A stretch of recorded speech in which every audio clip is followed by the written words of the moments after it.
भक्तों को श्री शिवाय नमस्तुभ्यं हर हर महादेव ओम नमः शिवाय जय महाकाल शिवाय नमः ओम। तो आज मैं आपको बताने वाला हूँ जो कल ही गुरुजी ने नया उपाय बताया था। 3 पुष्प सुगंधित पुष्प वाला या इत्र वाला उपाय रोग मुक्ति के लिए। वीडियो को लाइक करके चैनल को सब्सक्राइब कर दो और वीडियो को अधिक से अधिक लोगों के पास में शेयर कर दो। तो सबसे पहला जो गुरुजी ने उपाय बताया था रोग मुक्ति के लिए, यदि आपको कोई शरीर में भारी रोग हो गया है और वह रोग समाप्त होने का नाम नहीं लेना और समाप्त होने का नाम नहीं ले रहा और आप यदि किसी डॉक्टर के पास भी जांच कराने जाने वाले हो तो उससे पहले एक कार्य अवश्य ही करके जाओ। क्या करना है आपको? या तो पुष्प ले लेने हैं सुगंधित। अब सुगंधित पुष्प का मतलब है जिन पुष्पों में से खुशबू आती है।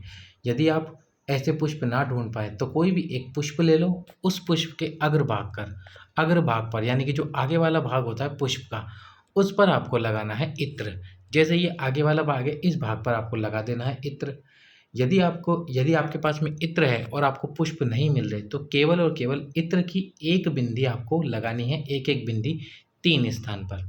या तो पुष्प समर्पित कर देना या इत्र लगा देना, दोनों में से कोई भी एक कार्य करना सोमवार के दिन प्रदोष काल में। यदि प्रदोष काल का समय आपके पास में नहीं है, आप प्रदोष काल में नहीं जा सकते, तो सोमवार को जब सुबह आप जल चढ़ाने जाओ तभी ये उपाय कर लेना।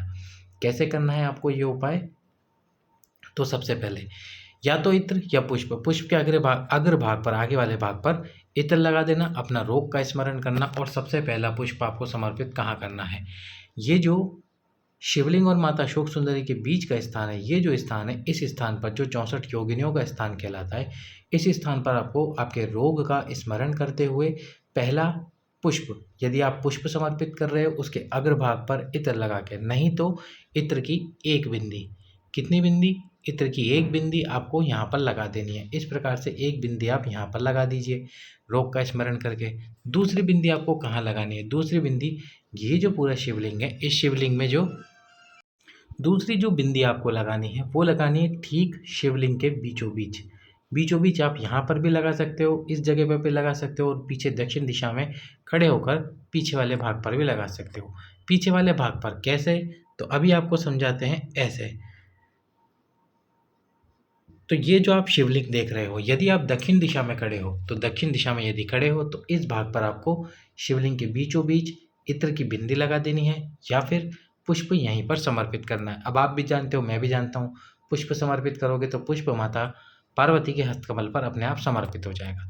तीसरी और अंतिम बिंदी जो आपको लगानी है वो लगानी है भगवान शंकर का शिवलिंग, जहाँ से जल बहकर नीचे गिरता है, ये जो स्थान है, इस स्थान पर आपको इत्र की एक बिंदी लगा देनी है। इत्र की बिंदी यहाँ पर लगाइए और इत्र की बिंदी लगाकर भगवान शंकर से आपके रोग का स्मरण करते हुए या यदि आप डॉक्टर के पास जा रहे हैं उस जांच का स्मरण करते हुए जाइए।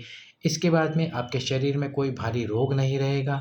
यदि शरीर में नारी के रजस्वला धर्म से संबंधित कोई भी समस्या है वह पूरी तरह से समाप्त हो जाएगी।